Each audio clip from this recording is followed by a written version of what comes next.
versatile. Basically, Grodd makes a time machine, and then the Joker uses it to transport a bunch of different DCU characters to like feudal Japan, and then a bunch of different villains are trying to independently unify Japan, and Batman's like, oh, I don't have my technology, but I still have me, and so him and a couple other of the DC heroes team up to take on the villains. But yeah, it's pretty sweet animation. Like a bunch of the people that worked on Attack on Titan and Kill la Kill worked on it together. So. All right, so the action shouldn't be. Even just the aesthetic, like the character design is really, I liked it. All right. Attack on Titan has the only decent grappling I've ever seen in an anime.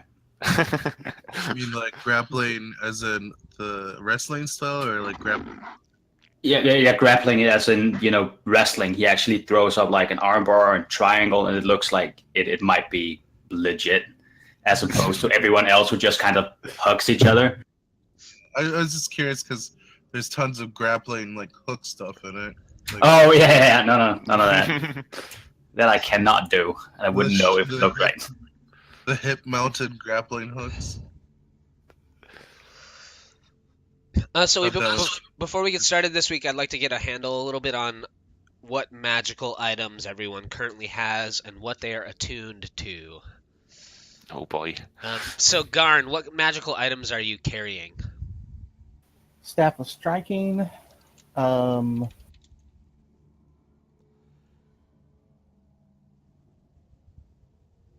Prayer beads.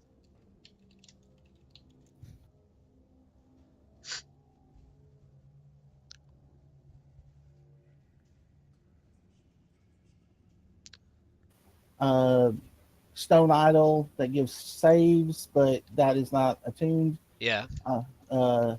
And full plate mail +1 and shield +1. And a cure light wounds wand. So out of those items, really, I think the only thing that you probably have to be attuned to is the Staff of Striking, unless you need to be attuned to the prayer beads, which I guess I'd have to look up. You do. Yeah. Oh, you do? Yeah. So you're currently you only have 2 of your attuned slots filled currently. Correct. Yeah, because I don't consider like the +1 stuff to have to be able to be attuned to use. And alchemy jug also, but again, that's not attunable. Yeah, that's just anyone can kind of use that as they see fit. So Sorey, what magical items are you carrying? I'm carrying the Bracers of Defense, the Cloak of Arachnidia, Ring of Elemental Control Fire, Ring of Spell Storing, and Pearl of Power. And I have the Cloak, the Ring, and the Bracers attuned. Okay. The Ring of Elemental Control, rather.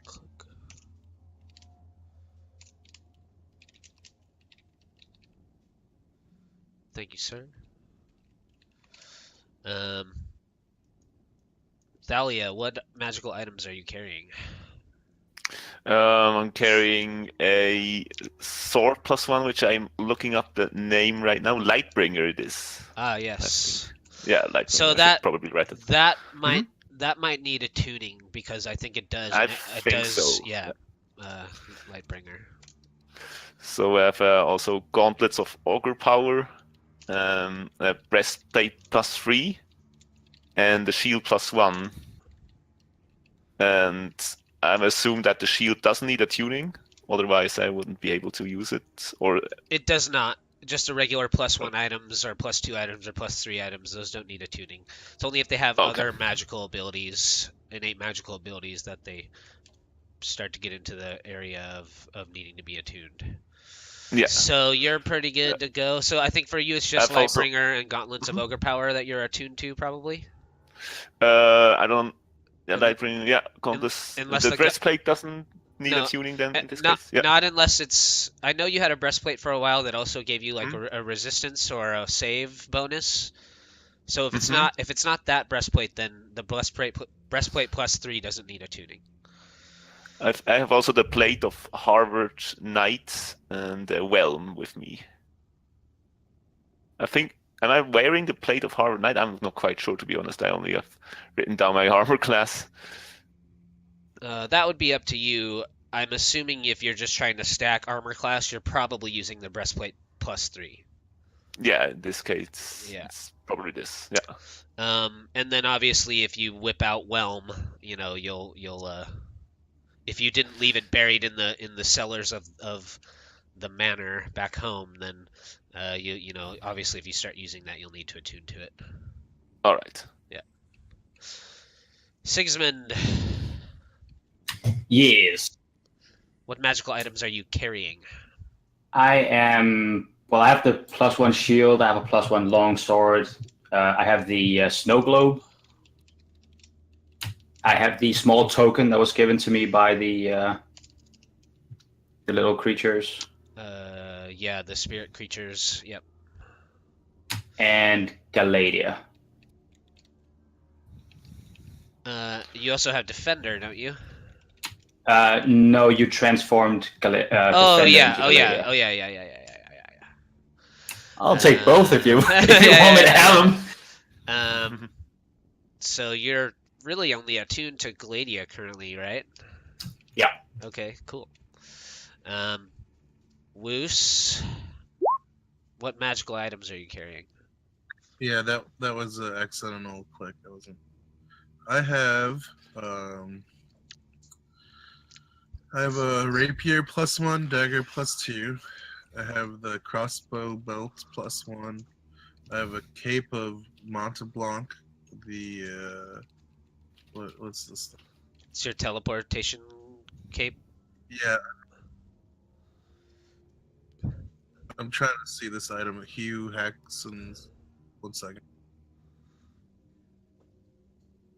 Okay, that's nothing. Sorry. I have the Chawanga Onyx figurine, the Wand of Messaging. I have that Hound Onyx figurine. Okay. I have the Boots of Speed, which do require atonement. Yeah. I also have the Wolf Mask. I don't have a name for it. It just says, it just says Wolf Mask.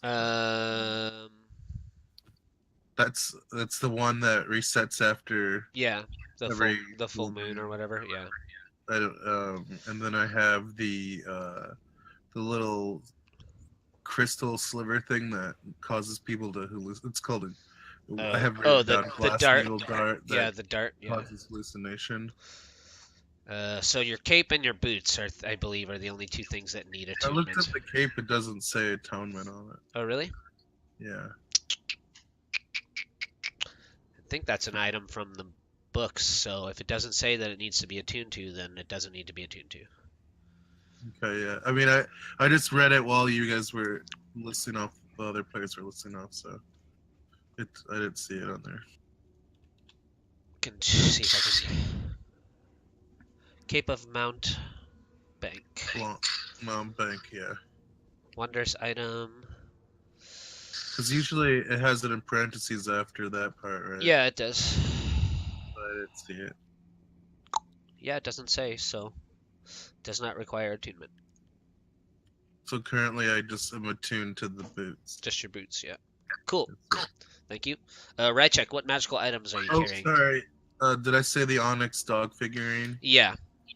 Okay, yeah. Just making sure.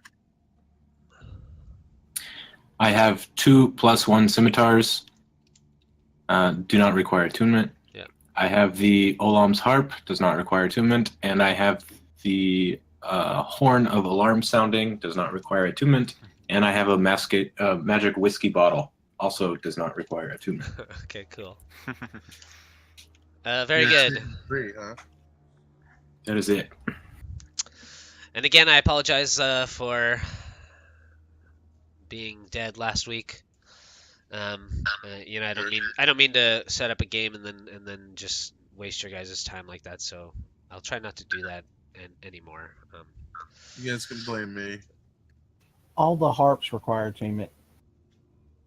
It was my birthday. I take blame for it. It's my fault. That Olam's harp, that does require attunement.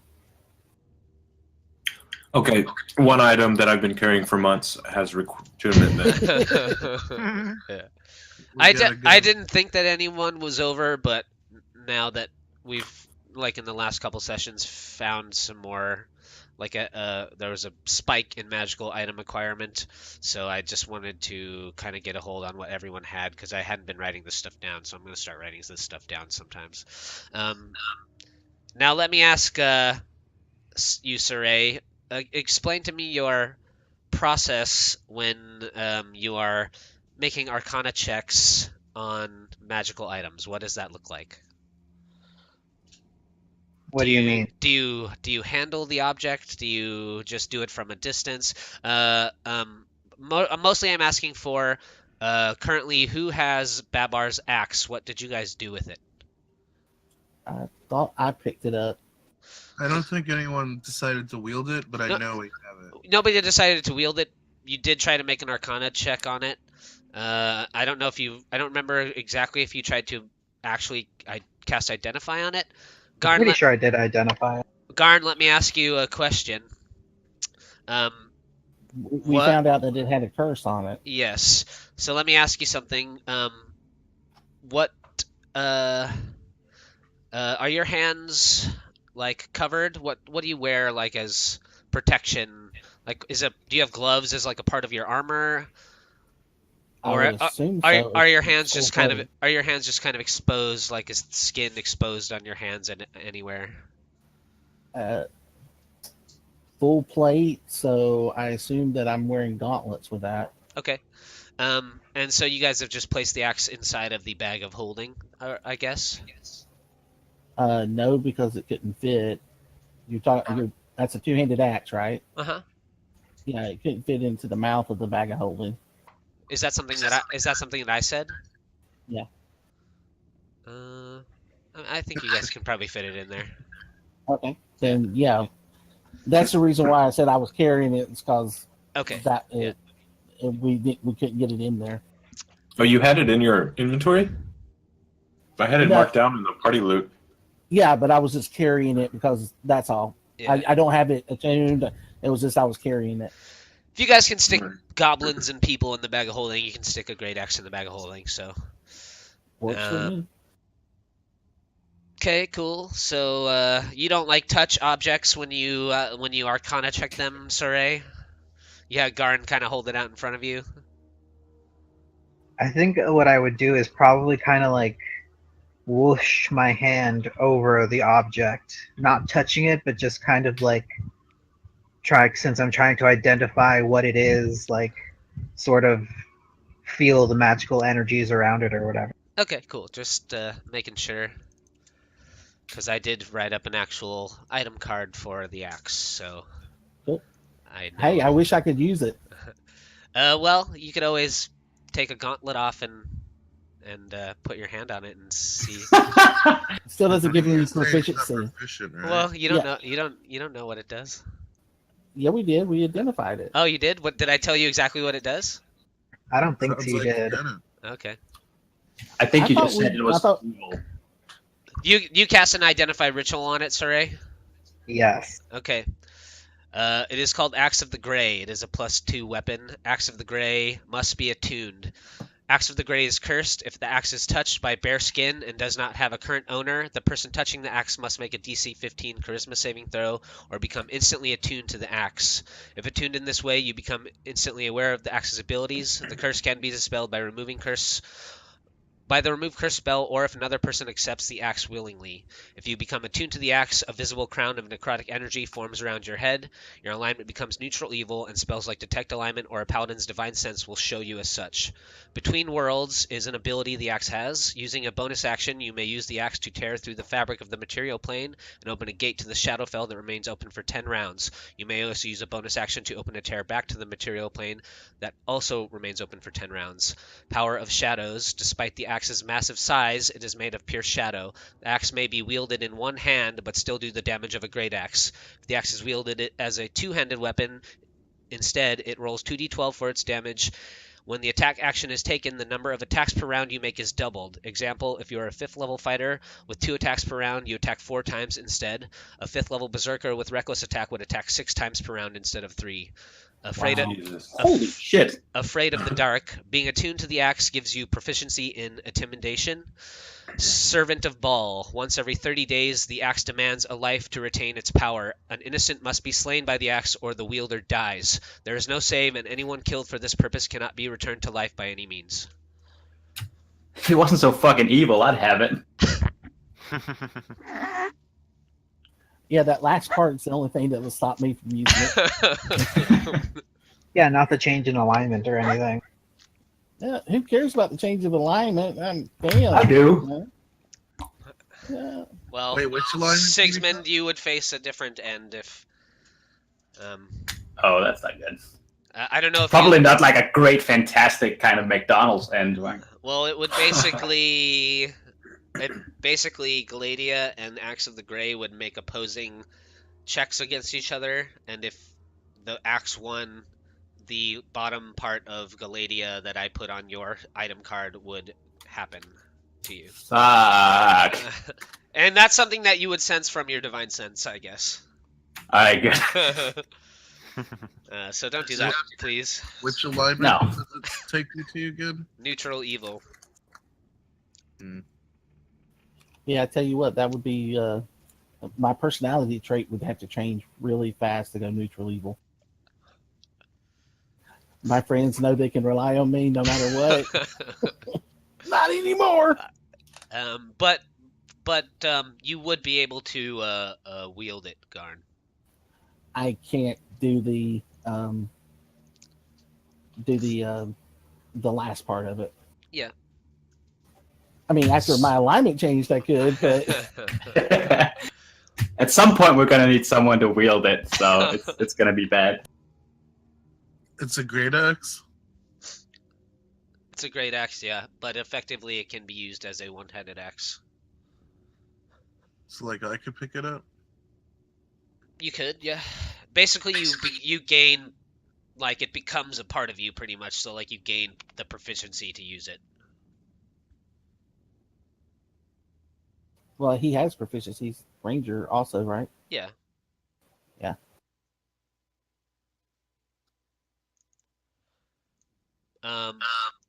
So I'll just also do a little recap here of last time we played. So last session, our band of adventurers stepped into the Shadowfell behind a hulking barbarian named Babar the Grey, and after meeting and killing an old enemy of Wuce Brayne, attempting to abscond with the broken body of Magnus, Babar opened a rift with his wicked axe into the plane of shadow, and hacking through a wandering throng of skeletons, Babar made his way to the top of a set of stone stairs in a landscape strangely resembling that of Omu, but in a world of tones of gray and cast in shadows.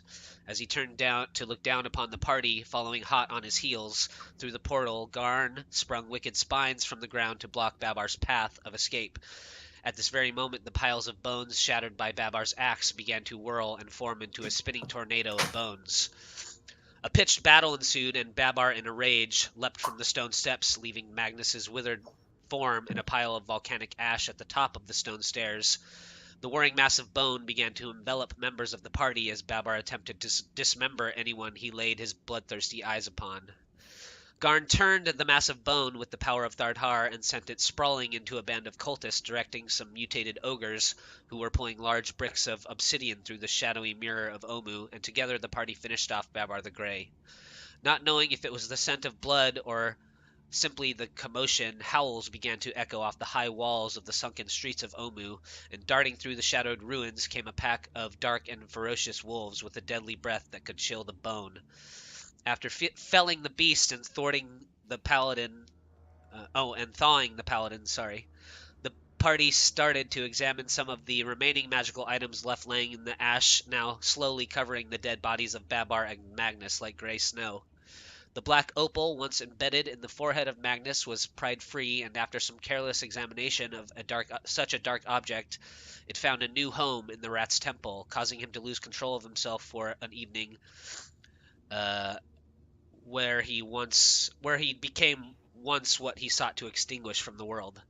Everyone was plagued by terrible dreams during their rest, waking up feeling worn and battered physically and mentally, and in the gray hours of the morning, at the mouth of the small cave you had all taken refuge, a figure was spotted by Sorey and Thalia, watching from a sullen backdrop, flakes of volcanic ash falling behind her like a dirty winter. Then in the blink of an eye, she was gone. So tell me, Sigismund, how are you feeling after a battle and a night in the Shadowfell? I am obviously not feeling great. This isn't really the environment I wish to be in. But behind all the feeling like shit, I'm quietly excited, like getting to hit it where it hurts, the evil guys at least. So I know we've never really talked about this, and I don't know if there was ever a time where you guys went back to Port 9 Zaru after you guys killed Valandra and you got Galadia. So does she just kind of hang off your back unsheathed? Yes. Yeah. So basically all through the night, like, you know, when something's within 60 feet of you, she kind of glows with this bright purple light.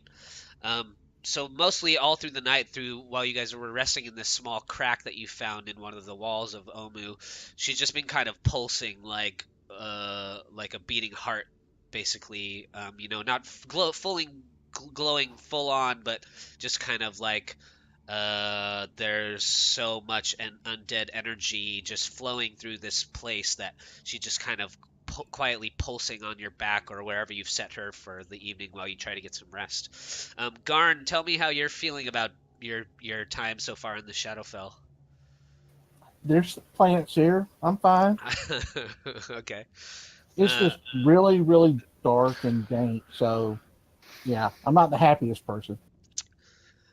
Yeah, and you know it's strange. You can feel like you know, especially like where you came through the rift, and you can kind of sense there are, you know, outside of this cave that you're all in currently, there's just kind of it's basically just a big battlefield. There are freshly dead cultists, and you even spotted a few bodies that looked like they were like self-mutilating themselves before they died, like they had big scars on their arms and faces, and you can sense these pockets of where like the barrier between this world and where you came from is like thinner. So it's like almost like you can feel here and there like the um, you know, the divine energy that you get from like back in the material plane from Thardhar and stuff. There are these parts of the Shadowfell that seem like that barrier is very thin between these two worlds in this big battlefield that kind of has become this mirrored image of Omu.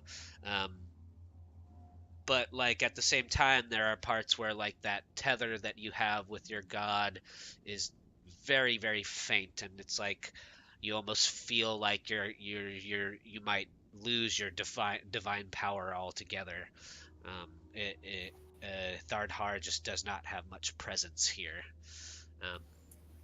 Well, now they have a priest here that I can share the teachings of Thardhar to you cultists. Wuce, how does Wuce feel about his night in the Shadowfell as he wakes up in the morning in this small dark cave? I feel exhausted, but also like a great weight has been lifted off of me since Magnus is now dead, and I also feel some sort of I mean, I don't know how you want to describe it, but some kind of like entity or some energy that's like kind of surging around me that hasn't like I don't know what it is yet, kind of thing. Yeah, it's kind of strange. Those of you with dark vision, as you're kind of waking up and looking around at each other in this gray light that's kind of coming in through the mouth of this crack, it's kind of hard to keep your eye on Wuce. Like, he's not really moving, but like it's almost like his images or his form is like disappearing. Like, you turn your head a certain distance away from him, and he's just gone, and you look back and you try and find him, and it takes you a minute, and then it's almost like he's right there in front of you again. um uh for you Sorey, you don't really notice anything, and for you, Thalia, it's like he's just kind of sitting there. You both kind of notice it looks like he's got little flecks of meat, like stuck in his fur here and there, um, from the feast that he had the night at some time during the night before. Right. And but there's definitely some sort of aura left behind, um, from the gemstone, um, that had taken hold in his forehead for a while before Garn had removed curse and gotten it out of there for him. Um, how's Riceak feeling as he and Halcyon wake up in the morning in the Shadowfell? I think Riceak would be quite weary. You have this terrible dream of being, in the place that you feel the most free, Halcyon flies over your head, and then moments later she's driving a blade through your back. You wake up in the morning, and Halcyon's there beside you, with her wings, head tucked down in her wings, kind of softly, like, cooing, sleeping next to you, and you wake up and you know that she's the first thing you see. Well, I mean, understanding that it's a dream it was just a dream. Is one thing, but it would probably leave. I mean, in my own life, if I have a terrible dream, I'm in the morning, I'm kind of like a little bit offset, a little bit. Yeah. And so I would assume that there would be some element of that. But I think most of it would be the fact that he wasn't able to get quality sleep in the night, so he would just be like physically exhausted. Yeah. How about Sorey, as you wake up beside Garn? How are you feeling now about being in the Shadowfell and the dream? You sense this entity behind you in your dream, and you definitely it was definitely familiar to you. It was something that you felt long ago. He had to go. Whoa, I'm definitely what? Well, okay. So I remember last time you told us that because of the dream that none of us resisted, where we all woke up with a level of exhaustion. Yeah.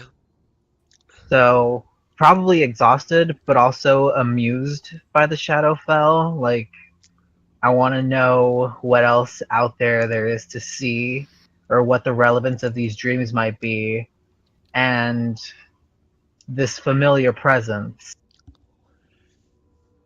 Like, what? I wonder why I'm feeling that here of all places. Yeah. And what about you, Thalia? Thalia was. You've recognized, on some of the corpses, the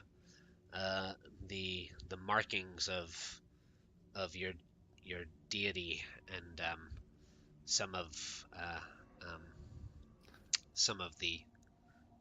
the people that may hold similar beliefs to you appear to be here in this place, actually constructing a temple of torture and pain. Yes, so Thalia was quite pleasured by her dream. And also the Shadow Realm is like kind of what she's looking for when she started adventuring. So she's kind of like considering like staying here, or at least hoping she gets captured or something. You know, this is a place as well that like your father and the people he sends for you to track you down will never find you, it's likely. That's a bonus, yes.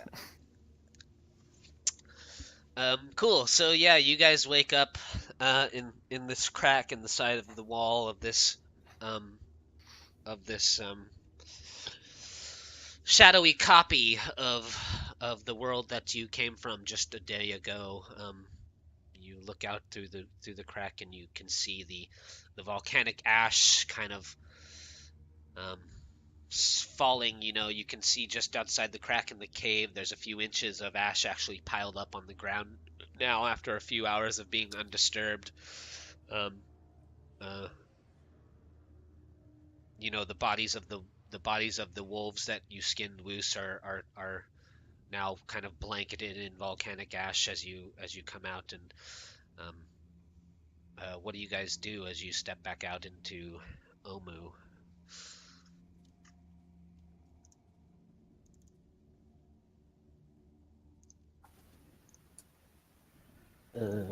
What are we gonna do now? Did we ever collect the keys that were stolen from us? We're not in Omu. You never got the tablets back, no. Right, I know we're not in Omu, but like, remember those people we killed? Like, because suddenly when we were walking away from them, our shit was missing, so we went back, and now we're here. Yeah, those are the people we just killed. Why don't you make some, I guess as you step out of this crack in the wall, why doesn't everyone roll a perception check for me? Oh no.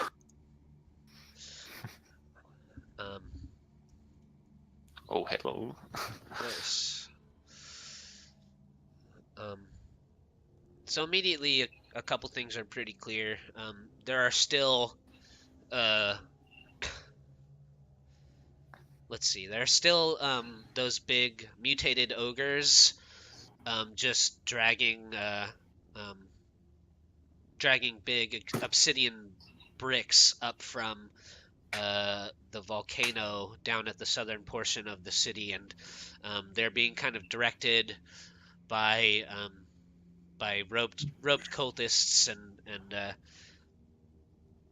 occasionally you know, from the shadows of the ruins, like a cultist from an opposing faction will pop out and a small scrimmage will ensue. Um, you can even see Garn, I think Garn and Thalia and Riceak, you can even see high on the cliff sides. It looks like there's like a band of maybe 20 people. They're running along the edge of the cliff line. They're all dressed in like dark leather clothing, and from here you can kind of see they look like some of the dead corpses that are lying down around in the ash. They look like they've been mutilated in one way or another. Some of them have uh, um, full face tattoos that like make them look like demons or skeletons. Uh, you know, they've had big scarring down the sides of their arms, and um, they seem to be running along the upper perimeter of the cliffs a couple hundred feet above you, looking for a way down into the city. They're running like perilously close to the edge of the cliffs as well, like almost like it's a game, like they're running alongside like you would like balance on a curb as a little kid, you know, and try not to fall off. Like it almost looks like they're like tempting themselves whether they're not going to fall or stay. um, and they're kind of hollering and hooting to like get the attention of anything they can. um, uh, Garn You spot down south of you where another one of the temples is that you can see rising up out of the streets. You spot a through the falling ash and everything.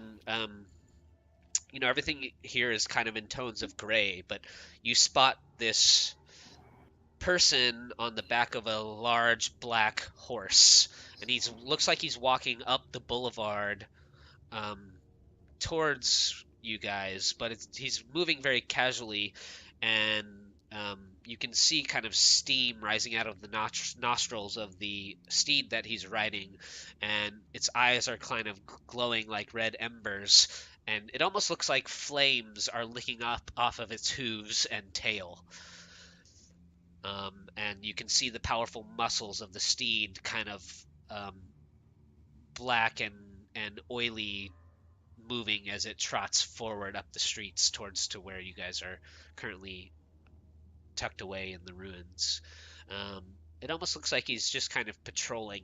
He stops for a moment at the edge of the boulevard and just watches a group of cultists battle each other. And then his gaze glances up to the cliffside where the group of men are running along the cliff's edge. The man himself on the back of the steed looks like he's wearing a set of like black plate mail. The shoulders have these large spikes coming off of the sides, and then a black horned helmet over his head. And much like the steed, you can see his eyes are glowing like red embers a little bit. Somebody I don't want to say hey to. And then as you guys are kind of surveying your scene, you hear like the flapping of wings. They come. The sound gets closer and closer, and then the dust or the ash around you begins to like be get displaced, and you can hear the flapping like right above your heads, and you can almost even see a shadow below your feet. The men running along the cliff's edge like begin to like yell and disperse and move away from the sound. But it just kind of passes over you. As it does so, you think you hear almost like a sinister sounding chuckle, very like low and deep and guttural. Um, but you never see anything like actually in the air. Okay.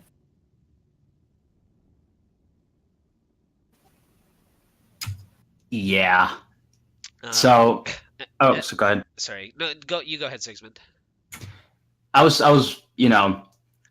do we want to continue our travels in here, or are we looking to get back to the actual world as fast as possible? Well, we did miss one of the guys, and and when we looked through the stuff, we have not found the other key, so I'm expecting it's on that other person. And he did get through the gate, but I don't know how to find him. And we will need those keys to do whatever it is we need to do back in Omu. So we're looking to track this guy, right? I don't know how to track him. The Shadowfell is a big place. We could kill everything one by one.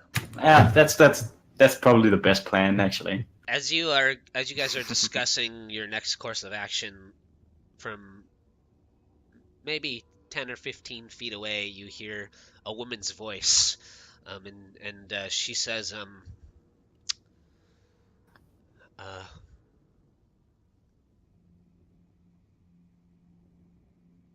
well, what do we have here? This looks like no place for the likes of you.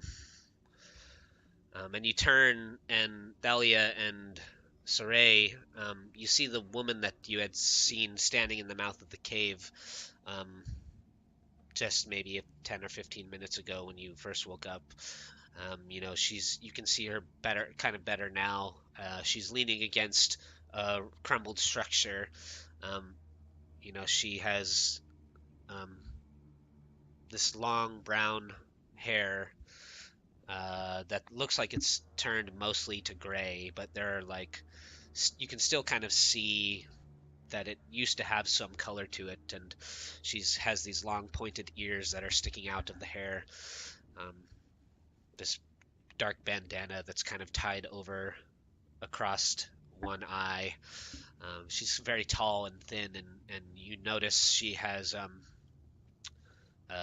she's heavily scarred. You can kind of see any part of exposed skin that's showing. You can kind of see there's a gap between, she's wearing these wristbands, and between the wristbands and then the sleeve of her shirt that's underneath her dark leather armors, there's a patch of exposed gray skin, and it's heavily scarred, and you kind of see, she's got scars coming up her neck just to below her chin.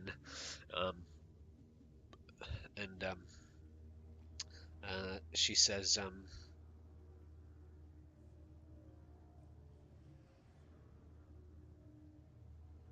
you don't look like you belong here. I fear that you find yourself in probably the most dangerous place that currently exists anywhere.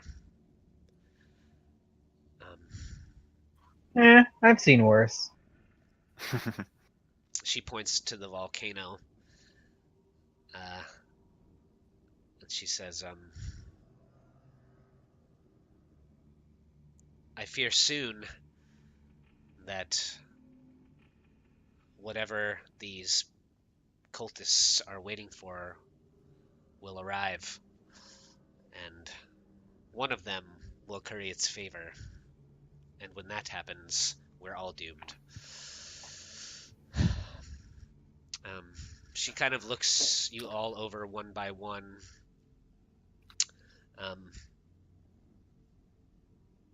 And she says, how have you found yourselves here in the plane of shadow?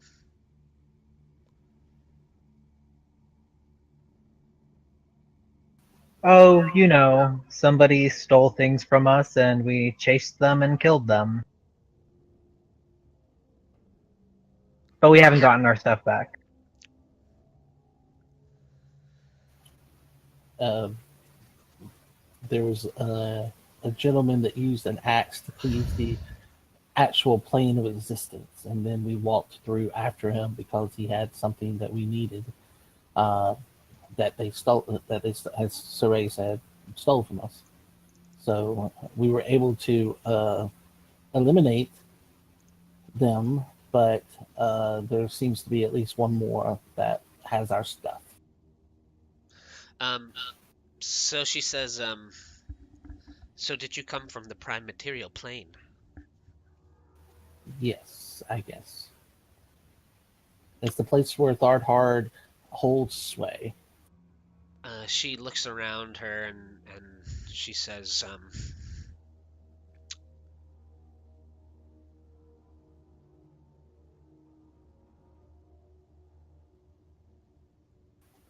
And who are you? She says, I apologize. My name is,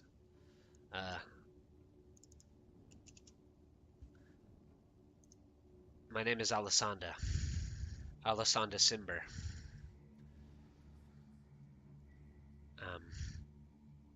And she looks up at the cliffside where the other men are kind of gathering back to the edge and looking down at the rest of you. She says, I was once from the material plane myself. Long ago. We met someone who's looking for you. She kind of raises an eyebrow and she says,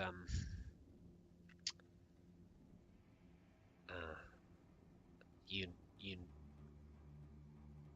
there's only one person that would still be searching for me, and that is my husband. If he's still alive. You know Artis?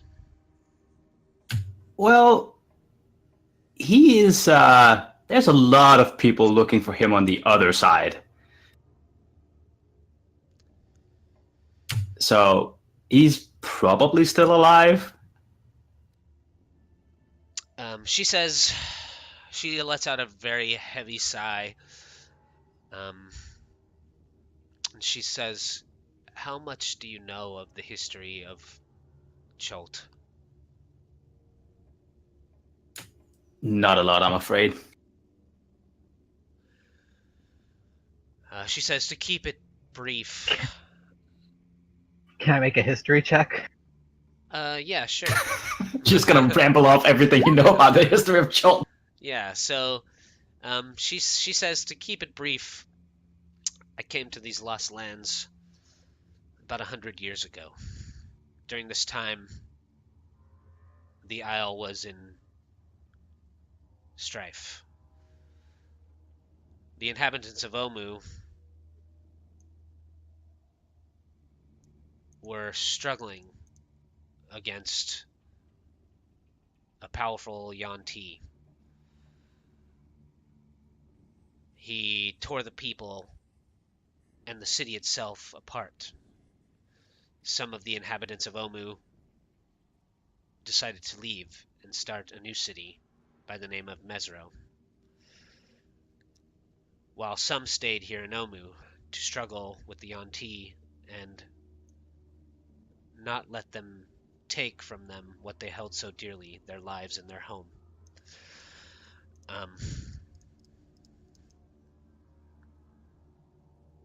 I arrived in Cholt during this time of war, civil war between the Omuans. Eventually, the Yuan-ti drove the people of this island apart, drove a massive wedge between them, and eventually they began just fighting each other. The Yuan-ti, I believe, ended up taking sides with those that remained in Omu, and together they banished the city of Mesro to the Shadow Realm, where I have been ever since.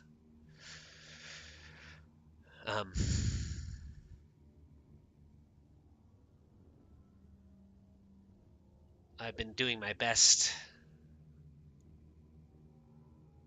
to keep those people safe and alive since then, but nobody can survive long in this place without losing their minds. She points up to the people up along the cliff's edge. She says, those were once people from the islands of Cholt.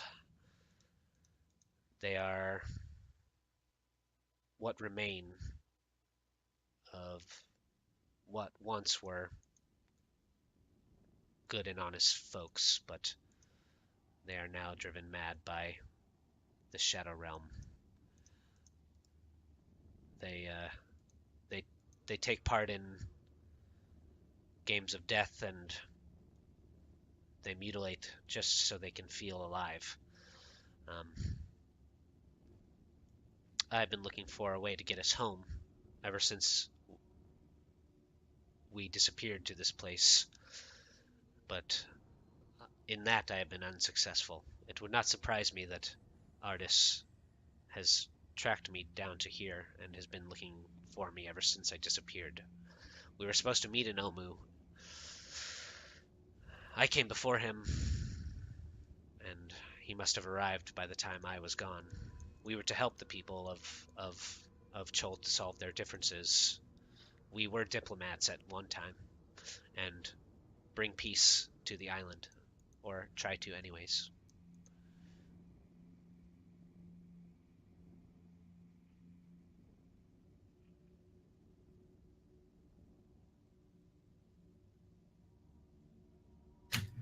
Shit.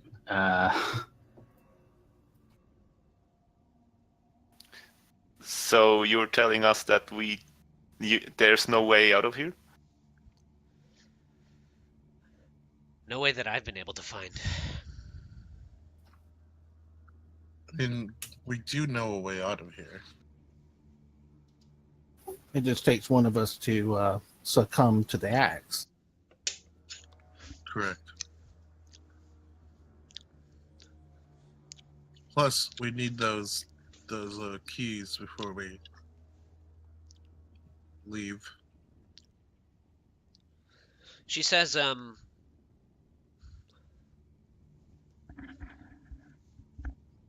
have heard people talk of openings, shadow portals that lead back to other worlds, but they can open randomly, and there's no telling where you'll emerge on the other side. They open in places where terrible atrocities have happened, and she kind of looks around at the dead bodies scattered all around the ruins, and she says, I wouldn't be surprised if you would find one of these openings here, where they're building these temples and offering worship to whatever dark thing is going to emerge soon into this world. But there's no guarantee where you will come out on the other side.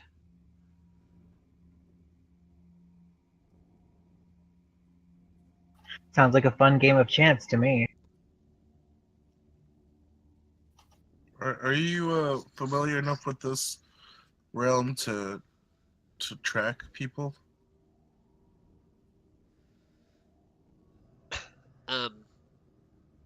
She looks down at you, Wuce, and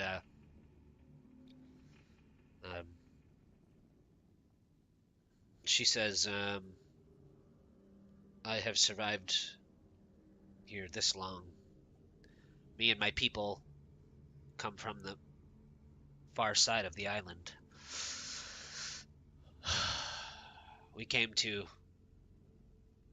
investigate what's happening here in Omu and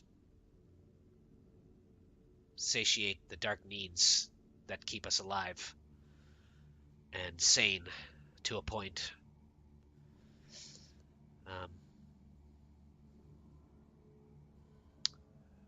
Me and the rest of us that still survive have done so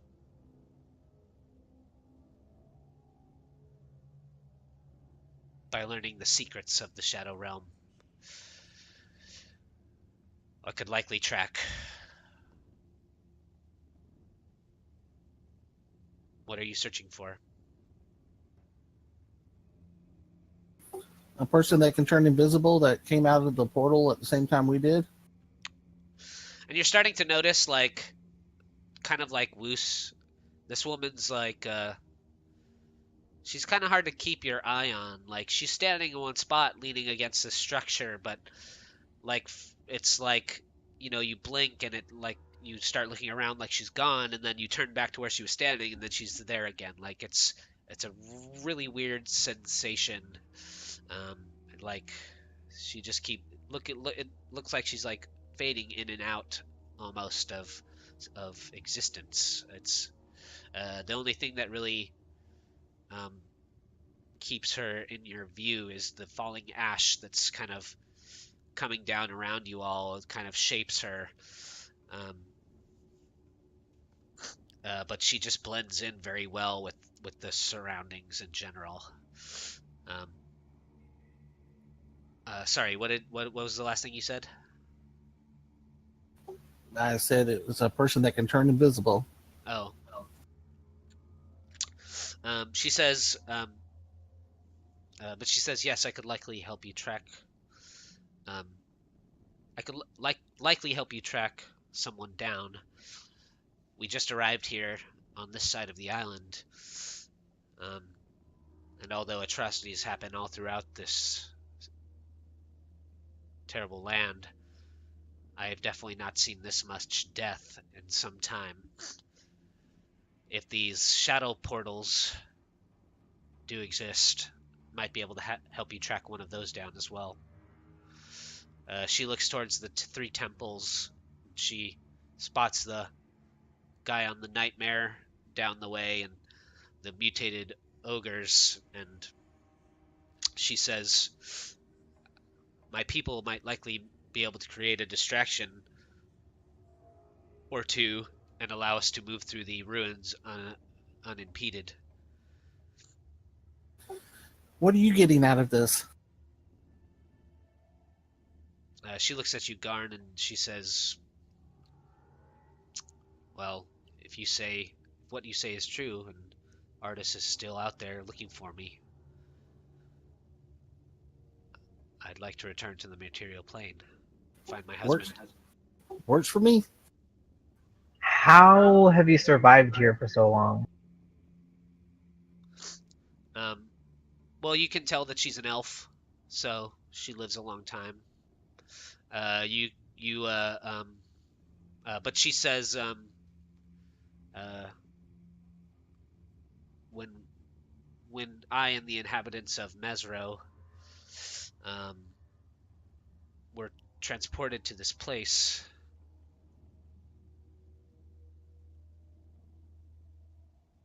it was difficult at first. It was difficult to find sustenance. It was every day we would wake up and feel exhausted, tired. We didn't know where we were, and eventually some of us didn't know who we were, but we found ways to cope. There are not many of us left. We were probably transported here. When we were transported here, we were probably 2,000. There are less than 50 of us now.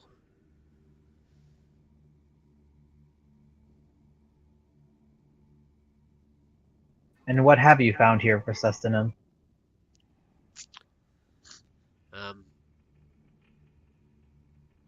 There are beasts whose meat can be consumed.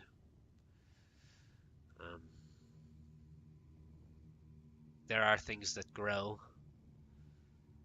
that will make you sick, but will also give you enough of the nutrients you need to live another day. We hunt the shadow beasts, the wolves. She looks down at a body. She says, and we've done worse.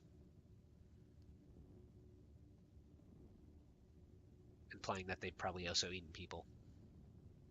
Right. Yeah.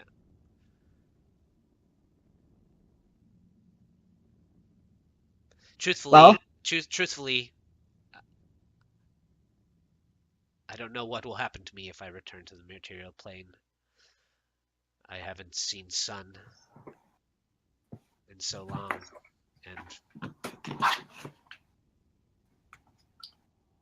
but I know that if there's a way to leave this place, I'd have to try.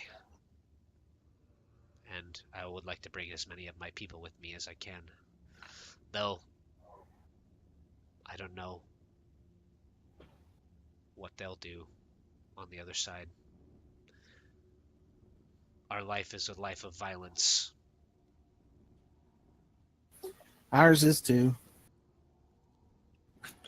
Hey guys, I'm sorry. I'm feeling really, really bad, so I'm gonna check out tonight. All right, Dave. Feel better, All man. right. Feel Have a better. good night. Goodbye. See ya.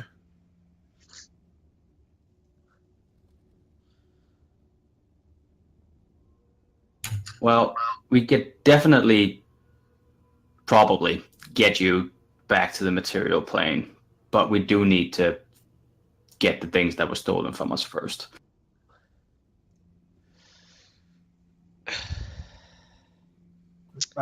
We don't even have a way to the material plane.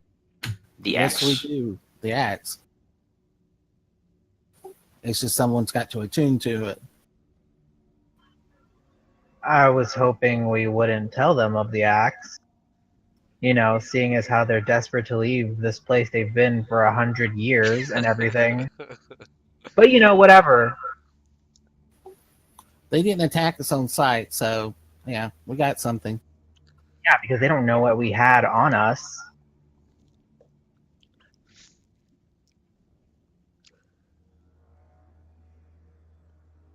I mean, she said herself that people can't survive here very long without losing their minds.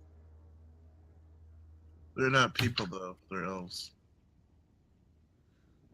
She's an elf. The others are likely like um, children of like Choltean natives, basically, who are now all in their like 20s and 30s,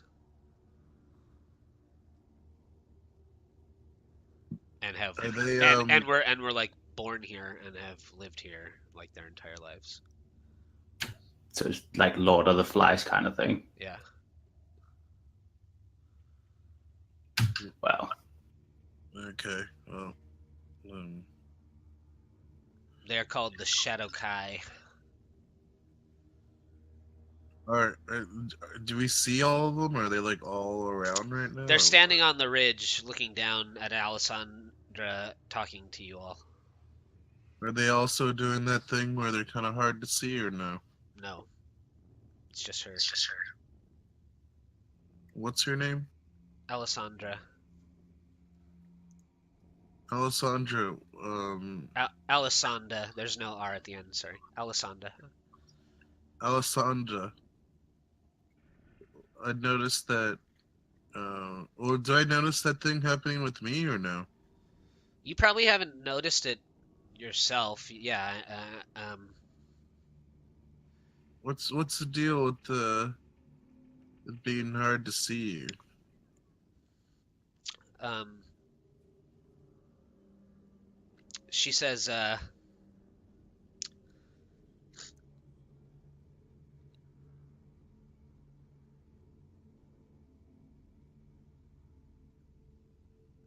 It's part of the reason that I've been able to help me and my people survive for so long. The gloom here is incessant, and I have learned to navigate it, but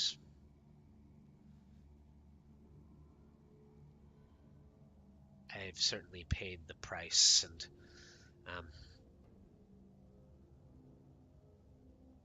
she says, I've accepted the shadows of this place into myself, and that makes it difficult for many of the creatures that live here to smell me or see me or track me down. So it makes it easy for me to move through this realm and protect those people that are left. She kind of like leans down towards you, and she like sniffs you, and she says, "You've been here but a day, but it seems that you've already been touched by the shadows yourself. The gloom is inside you now. I don't know how or what you've done since you've been here." What can I expect? Like, I'm not entirely sure what that means. What do you mean by the glimpse inside of me?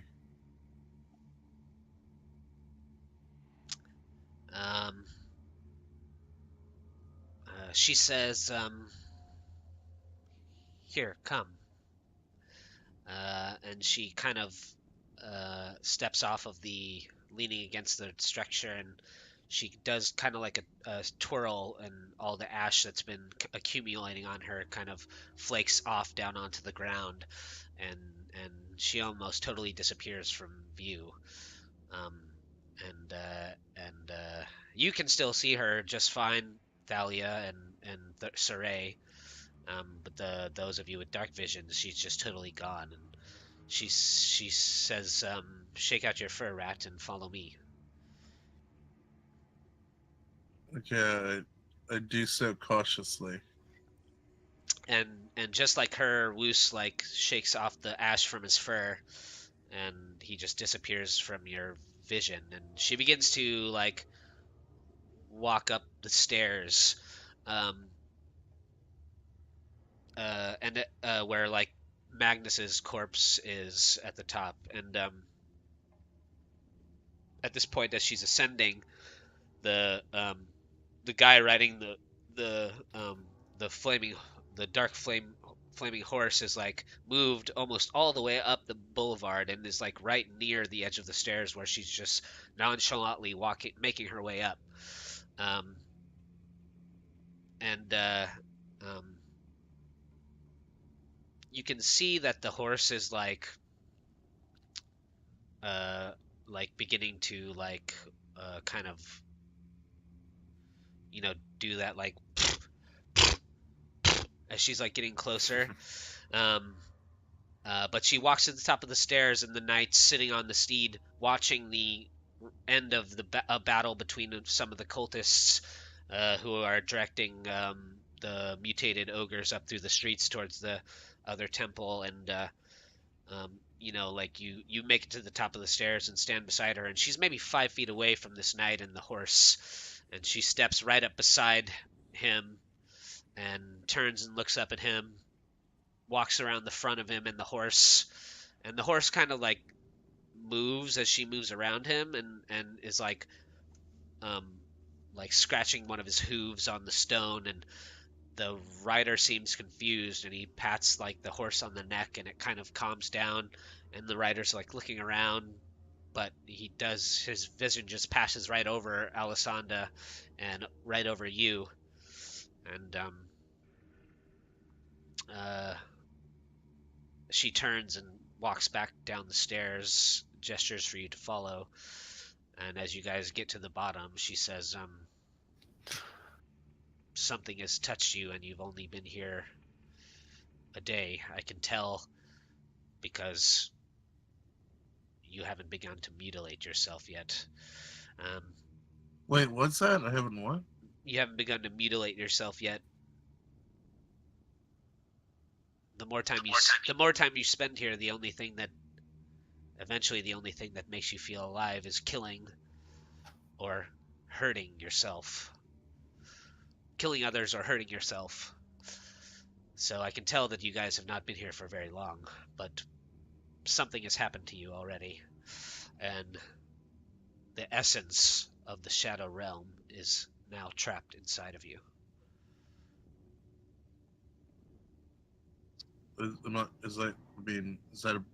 How bad is that? It depends on how long you stay. If you make it back to the material plane, the spark might remain, but it probably won't totally consume you.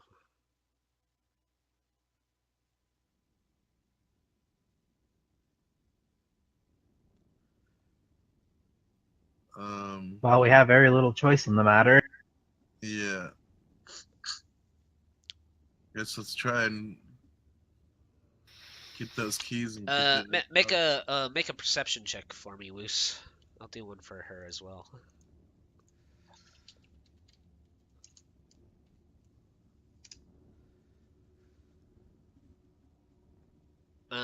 So as you guys get back to the bottom of the stairs and you rejoin everyone else, Alessandra says, did you see farther up the boulevard there was a strange light, a pulsing green light. It was very faint, but it was surrounded by a swirling shadow. I've never seen one of these shadow portals, but I've also never seen something like that. It could be the very thing we're looking for. Did I see it? You did not. No, I didn't see it. Yeah. I'm just telling her now. She says, we can investigate it, but you had mentioned that you wanted to track something else. What was it? that that thing that can turn invisible that we were talking about earlier. What did he look like when he wasn't invisible? He looked like an asshole. I described to her what I saw when this thing came out of invisibility after it hit. What's her name? Oh, so it's Faye. it's a man you want to track. Uh-huh.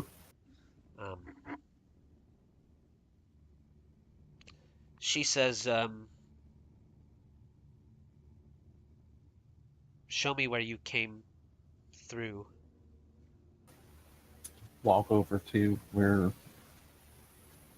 we came through and the fight happened. Yeah.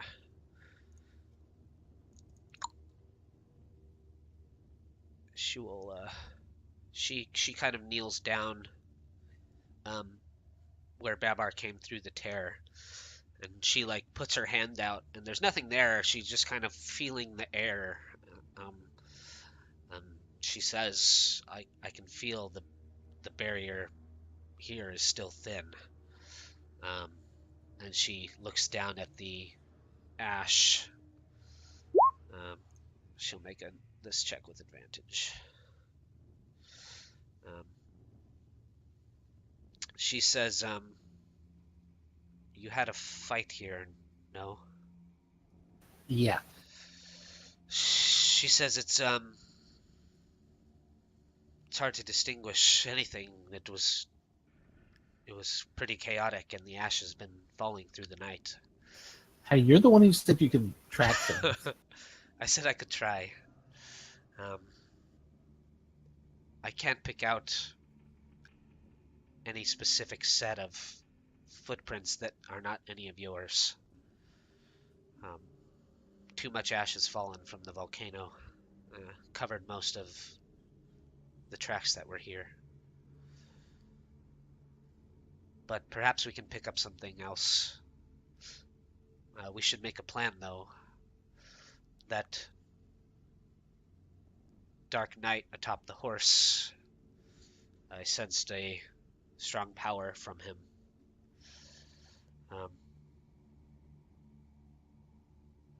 Wuce, you did notice on his cape, he was wearing like a black cape, and there was a white white emblem on the back of it of a handprint. You know, like if you press your hand in ink and then press your hand like on a piece of paper, like on the back of his cape. Did I recognize it as something? I would also tell. I guess I would let the group know as well. Yeah. I guess it would be a religion.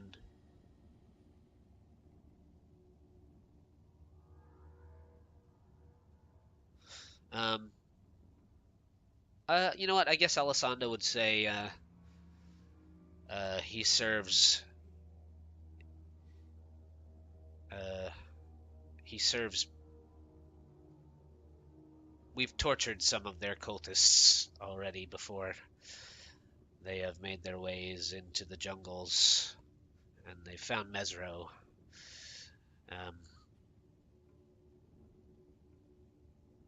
But we've killed them. They are servants of Bane.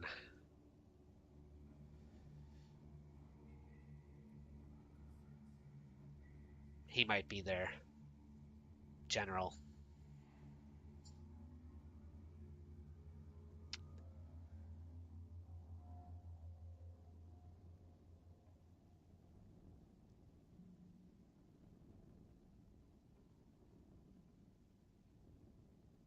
I could have some of my men lead him away so we could investigate the orb that I saw atop the boulevard. I guess that's our first trek to try to see what we can see, because again, we can't leave without those other pieces, or we can't stop what's happening on the prime material. Without a just like lightning, she her bow kind of falls off of her shoulders, and she draws an arrow from a quiver inside of her cape and aims it up at the men standing up at the edge of the cliffside, and she just fires an arrow at them. It sticks into one of the guys' shoulder, and he snaps it off, and they all begin to climb down the wall into the ruins below.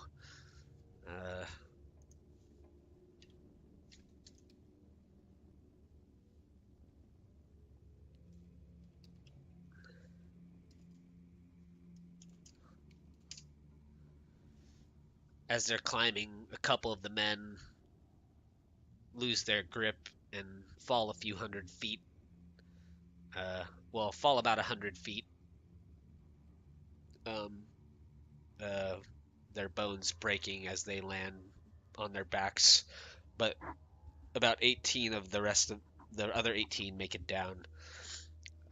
As they approach, you can see most of them are men. There are a few women, but they're all very dirty, covered in smeared ash, and their skin is gray and oily, and many of the men have shaved their heads bald. Those that do have hair, it's long and tangled and messy, and there's like debris sticking out of it, and you can see many of them are wearing just clothing, tattered clothing, or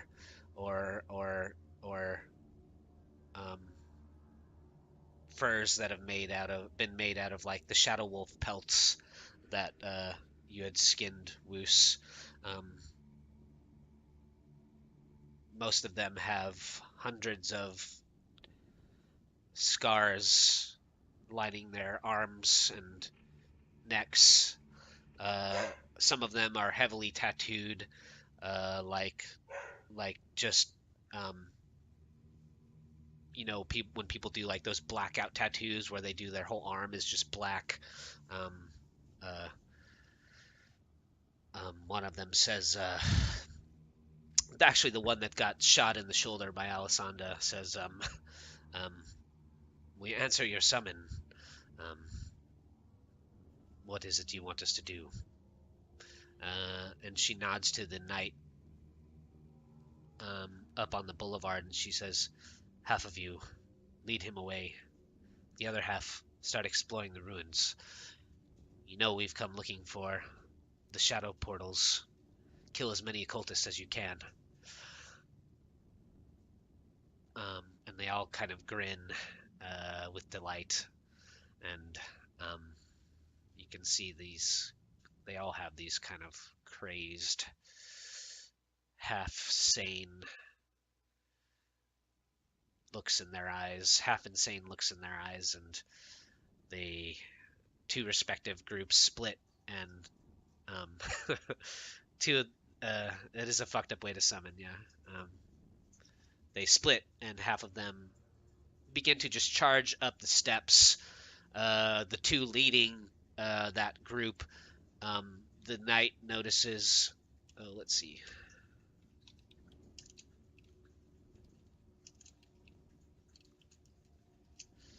The knight notices just like a few moments too late, and the two big burly men at the front of the charge basically just shoulder into the nightmare, almost knocking it off its balance off of the other end of the boulevard, but it just barely hangs on.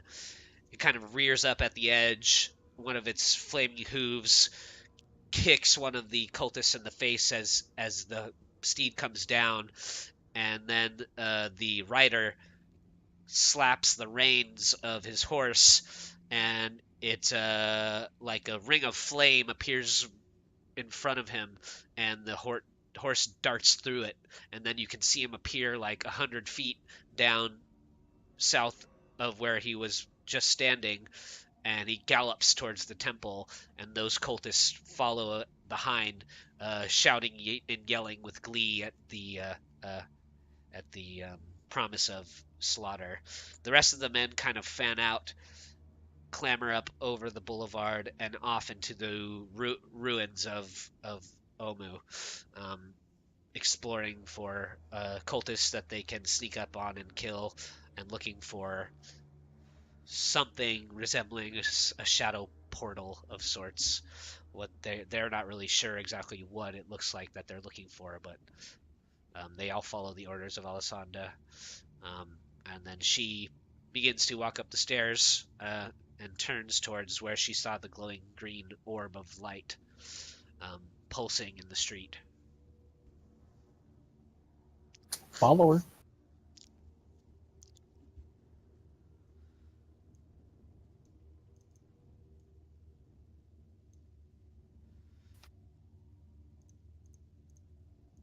She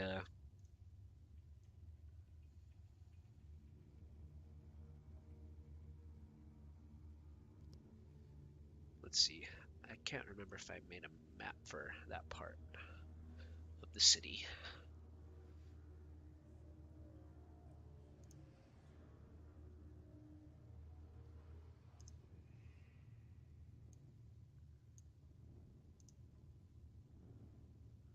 No, not quite there. So I guess we can use this one.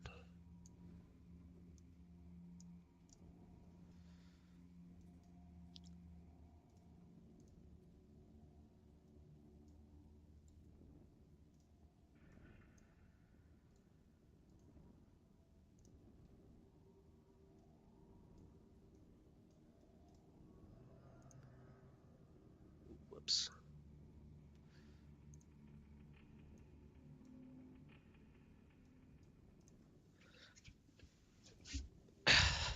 So she makes her way up the stairs, and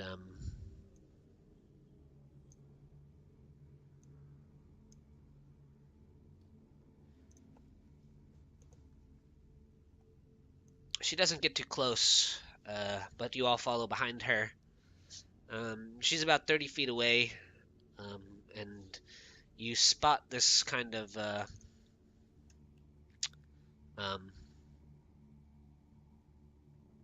now that she's pointed it out, you know, you can see there's this glowing ball of green energy, and it's pulsing kind of much like your sword, Sigismund, through the night. It's almost fades totally out, and then grows brighter again. And the cycle of pulsing light takes about 10 seconds. But all the while, there's this kind of swirling black energy around the green light that's pulsing in the center.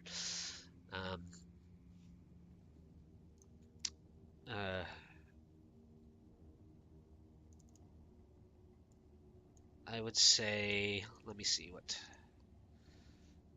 I would say maybe Sorey, give me an Arcana check.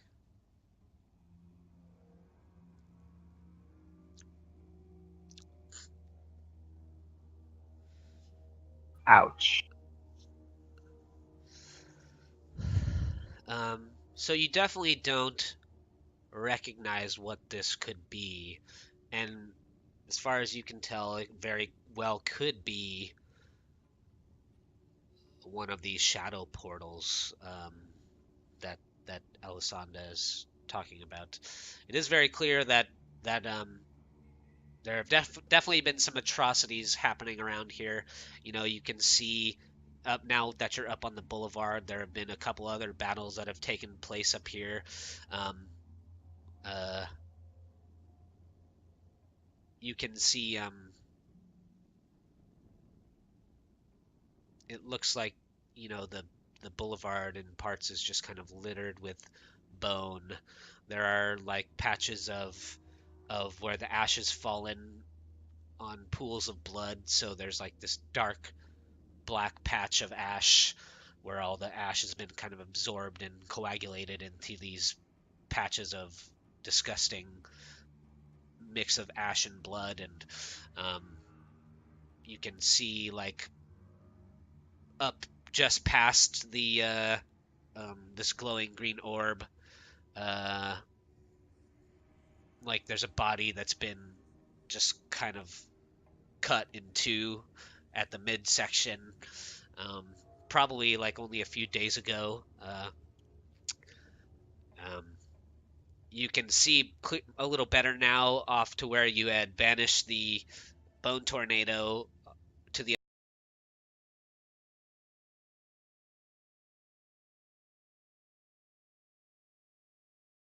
and there's a big kind of pile of bone.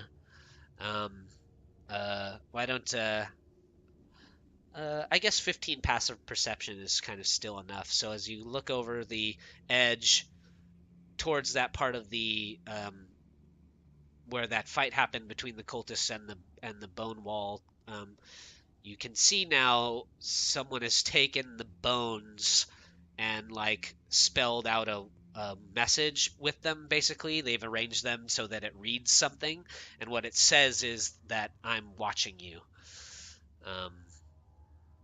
You know, kind of like an SOS. You know, you would like draw an SOS in the sand. Like the bones that are remaining have been like arranged to spell that out in the street.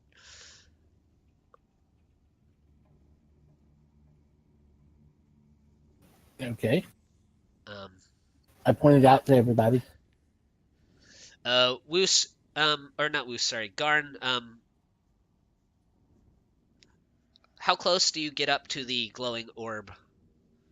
Do you stay like behind Alisanda? Because you know, you had felt even where you know Babar had torn through to the Shadowfell, like that was still kind of the barrier between the worlds. There was still pretty thin, or thinner than now that you've come up to the top of the stairs, where you could still feel that your connection to Thardhar a little better.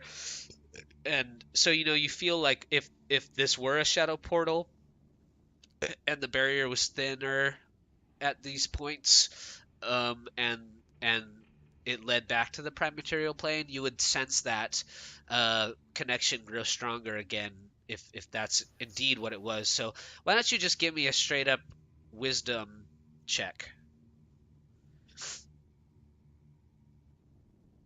17. So you don't sense as you approach closer like a thin barrier between this world and the one you came from. Um, and as you stare into the green orb, um, you sense instead that this is probably some sort of living being. Okay. I think we've got the wrong thing. This is something living. Alisanda says, how can you tell? I have never seen anything like this before here. I don't feel the pull of my god through the portal, Um, and I see the undulations that it's going through is almost like it's breathing. she kind of her lip line kind of strains, and she says, well, then perhaps we should not get too close to it. And she kind of backs up a few steps. And but then she says, but I can see if I can spot any tracks here now. And she kind of crouches down uh, to see if she can pick up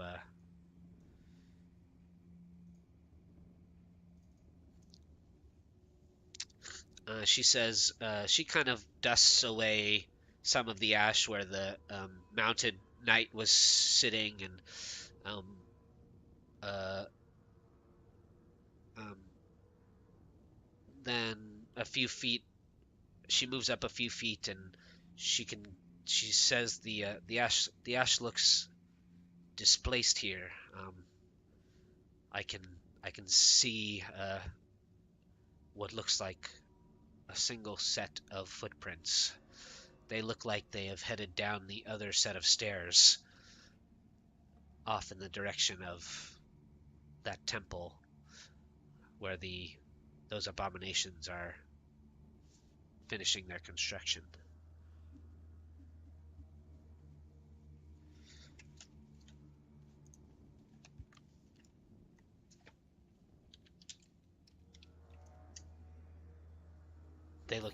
They look human. Well, if you can follow them, let's head out and get away from this thing. I'm afraid it might do something.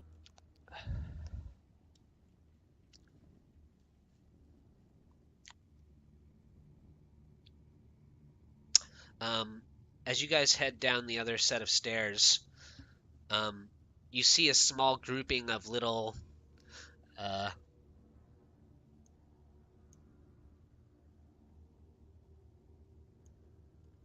they're like little gray pixies. As you start descending down the other side, they have these short little spears, and they're kind of laughing and prodding at a dead body with them. As you head down the other set of stairs down to the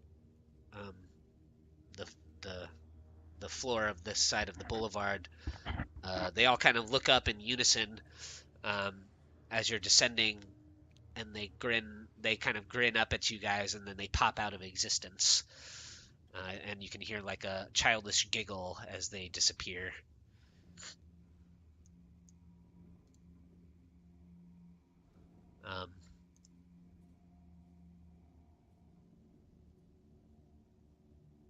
Alessandra says,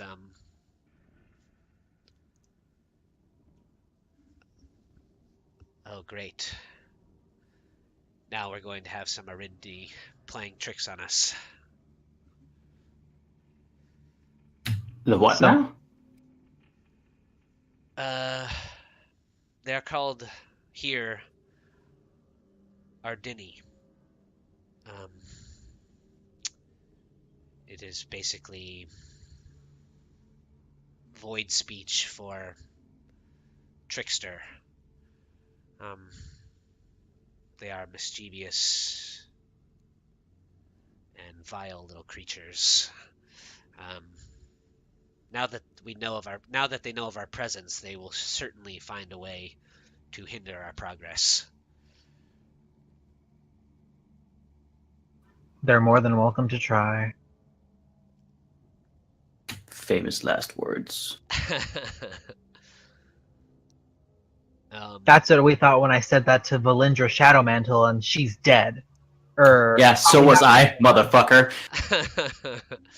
And then, Yeah, but as you're still... as from the spot where they all kind of disappeared, you can still kind of hear them giggling, and then you begin to see like globes of bright white light shoot up into the air from their position. 1, 2, 3, 4 from each of them. Okay, let's move. Now there's about 12 globes of they basically each cast Sorey, you'd probably be able to tell fairly easily. All three of them cast dancing lights into the air, shooting the orbs as high as they can. And then the giggling kind of fades away. They basically shot their version of flare guns up into your position. You hear a familiar sound, whoosh, whoosh, whoosh, coming closer now. I'd like everyone to perhaps roll some stealth checks for me. Fuck.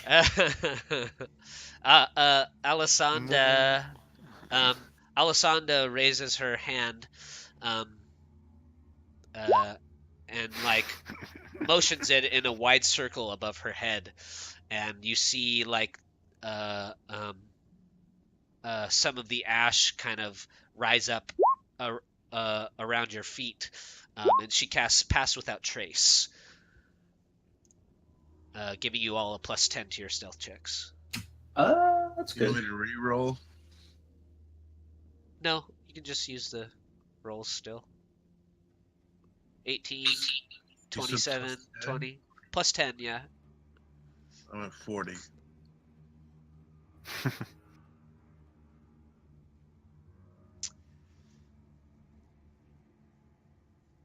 14, 20, 27, 18, 40.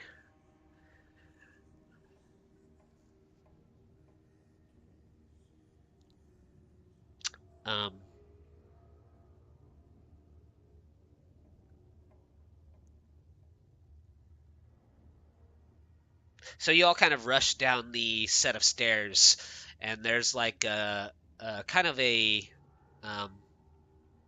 covering underneath the stairs, between the stairs and like the edge of the boulevard up above, where you all kind of crouch behind. Yeah, kind of down there where Wuce just moved his token to. And you all kind of press yourselves against the wall as much as you can. And above you, at the edge of the boulevard, at the top of the stairs, you hear the wings flap, and the ash begins to just kind of like concave over, pouring down over the edge and dusting up a big cloud of ash. And then you hear these heavy footfalls land as the wings begin to slowly cease flapping right above you. They crash down onto the stonework, and you hear this deep, low, guttural voice just speak out in the air above you, and it says, "I'm watching you." And then you're like standing right down next to like the bones that have been spelled out in the ground, like that you had spotted, that just says that exact same thing. And then the wings begin to flap again, and the creature takes off. You could probably poke your head out and try and catch a glimpse of what it is. And just as you peek your head out, probably Wuce, and you look, you see this form of a purplish-looking serpent-like creature, kind of taking off in the air. And as he does so, his form kind of vanishes, and Alessandra says, "Shadow Drake."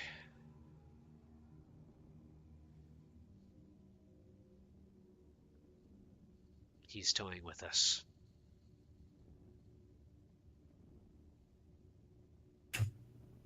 But why? Because it's a damn dragon, and dragons are crazy. Yes, she says, Don't you know that's the reason why dwarves build big entrances and then small passageways? No. To attract dragons, to capture them, and then kill them. Well, no reason he's angry then. and Alessandra says, "The Shadow Drakes are mischievous and greedy. He probably senses the magic that you all possess, and much like the Shadow Kai, they make a game out of it. He's going to torment you all until he decides to strike."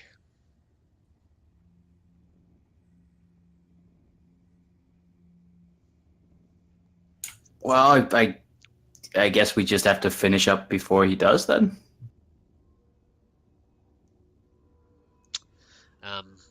Wuce, the brief glimpse you caught of the dragon, it looked to be about 35 feet long total. It looked like it probably had maybe a 30-foot wingspan, or a 25-foot wingspan. And it looked like if it were standing up to its full height, it'd probably be about 12 feet tall.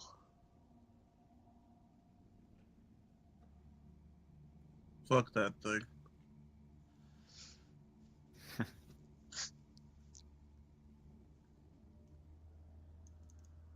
I mean, that combined with the annoying little flying creatures, I think we better get moving.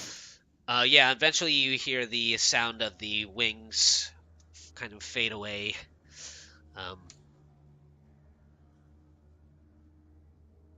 It sounded like it went off in the direction of kind of the southeast towards the volcano, where many of the cultists that came, or not cultists, but many of the Alisanda's people went out down to explore the ruins.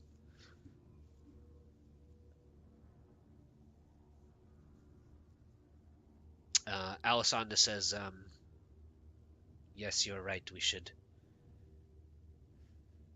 do something, and we should do it quickly. It looks like whoever you're tracking did pass this way, though. Most likely making their way. And she looks over to the temple.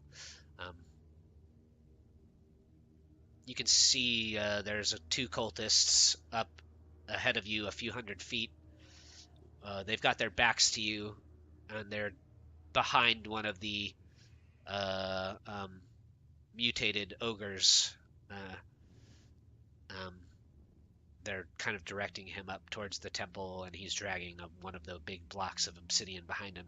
You can see he's got these big straps over his shoulders that are wrapped around the brick of stone, and there's like he's got like a third arm sticking out of his back, and it's like also got a strap that's grabbed in its hand, and it's like pulling with its third arm that's sticking out of his back as well. It's kind of slow going, but he's dragging this big brick of stone behind him. It looks like the only temple that's hasn't been totally completed yet.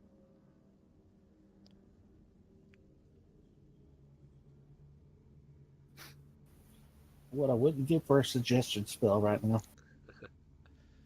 Tell the ogre to hit you. I'm assuming that the tracks are leading to the temple then? Alisanda seems to think so, yes. Any way of go ahead. Getting past these cultists without being seen? You still have your pass without trace, so let's see here. I think it lasts for like 10 minutes or something like that, or maybe an hour even. It's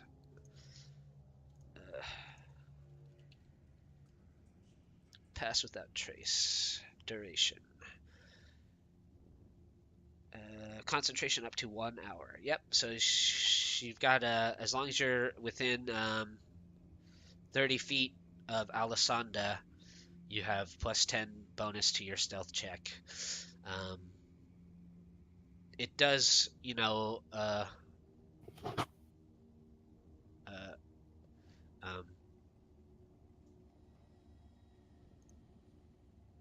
let's go back over to the overhead map of Omu.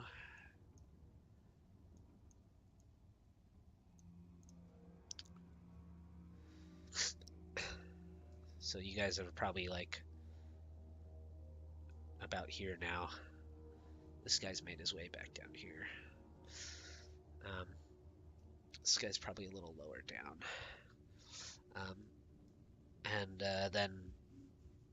So in between these two boulevards, there's two cultists behind this mutated creature. It does seem like maybe if you went behind him or behind them all over the boulevard and through the ruins on the far side up along the river, you might be able to get around to the far side of the temple without being spotted. Let's give that a shot then. So you could all roll some new stealth checks if you wanted to, or you could keep your score that you had before. I'm fine, thank you very much. Okay. I'm fine.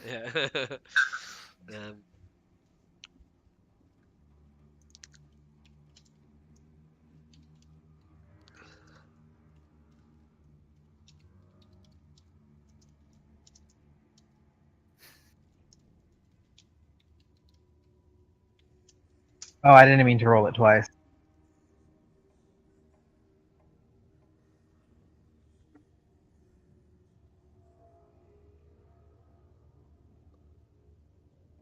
So the creature is pulling this massive brick of stone, and you guys begin to creep through the ruins. You make your way up onto the top of the boulevard, kind of clambering up. I won't make you guys like roll checks for that or anything, but it's like Sigismund kneels down and boosts Alessandra up, and then begins to boost you up one by one with Thalia's help as well. And you all make your way up onto the second boulevard. And as you're behind the cultists and the creature, you begin to slither down the other side. There's no like stairwell on this side, I don't think. So it's all they both kind of like crumbled beyond use. And so you're climbing down the other side, and the creature stops momentarily as Sorey is the last one making his way off the edge. You're kind of like about to turn and begin to kind of scurry down the other side of the boulevard, and you kind of lose your footing and slip and fall like on your butt, and a plume of smoke or a plume of ash kind of wafts up around you, and then you like scurry to the edge and you're like hanging off one side, and as you're hanging off one side, the two cultists kind of like turn and look behind them just as you like make your way off of the edge, and they pause for a moment, and the creature pauses for a moment, and you all kind of like freeze in place, and then you hear the big brick of stone against stone being dragged up the boulevard towards the temple again as they turn and continue to make their way up towards the temple of Baal. As you're closer now, you can kind of see the exterior of the temple a little better. Along the rim, there are like shards of obsidian that have been shaped into these jagged points, and there are cultists of the other factions impaled on them, and you can see a few more of these mutated ogres lifting the stones up onto portions of the temple that they're trying to complete. All up the walls and edges of the temple, there are dead bodies that are hanging off various hooks and protrusions, and then at the very top, there's like a corpse of a dead shadow wolf and a few other dead bodies, and it looks like the top of the temple kind of opens up, and there's like blood dripping down from this pile of corpses that have been impaled at the top of the temple, and the blood's kind of funneling down, oozing down the center into whatever chamber lies inside.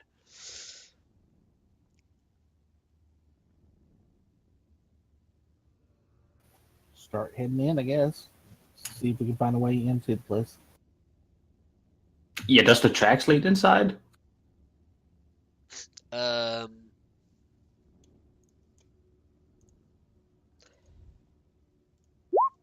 be right back. As you guys crossed over that boulevard onto the other side, Alessandra says, there are more tracks over here, but it seems like there was a fray as well. It's hard to tell where they lead, but it's likely that he's made his way to this temple, whoever you're looking for. Can I try to take a look? Yeah, sure. You can always roll a survival check. She's rolling with advantage because it's a favored terrain. Understood. Yeah. But you don't really spot. You can tell like the displacement of the ash is probably a part of the battle between some of the cultists that were over here and the bone creature that you guys fought. Mhm. As well as there are some big prints of these mutated ogres that they're using as pack mules essentially.